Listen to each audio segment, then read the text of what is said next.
Barangay Hinebra stand mga bro, ginagawa na ng paraan para makabalik at Coach Yengyaw nagkatotoo ang sinabi. So kitang kita pa rin ang kakulangan ng Barangay Hinebra sa legit big man mga bro. Alam naman natin na big man si Japit Aguilar pero pang 4 talaga ang kanyang laruan.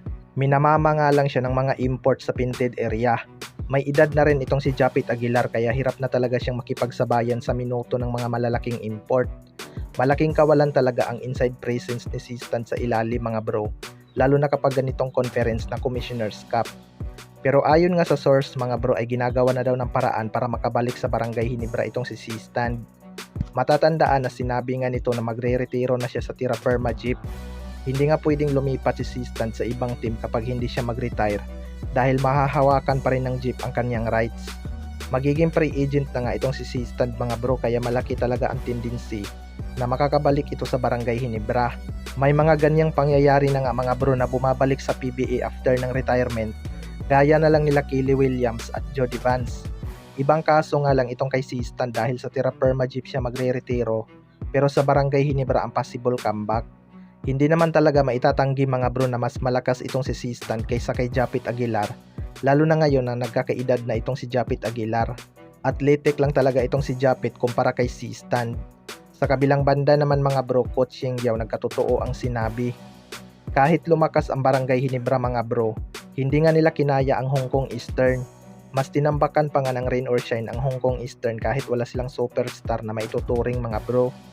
Ayon nga kay Coach Yengyaw ay malakas naman talaga ang Barangay Hinebra. Ang problema lang daw ay ang kanilang chemistry.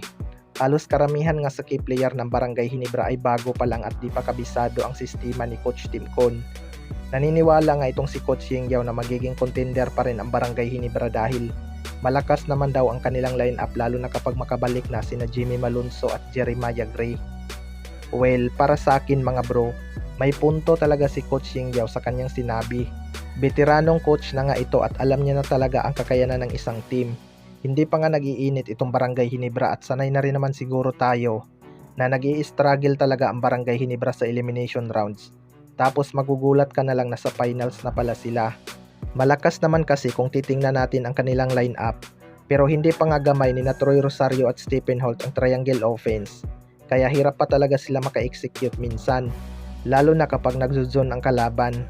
Pero malaki talaga ang potensyal na papasok ng finals ang Barangay Hinebra, lalo na kapag bumalik ang dating laro ni Justin Brownlee.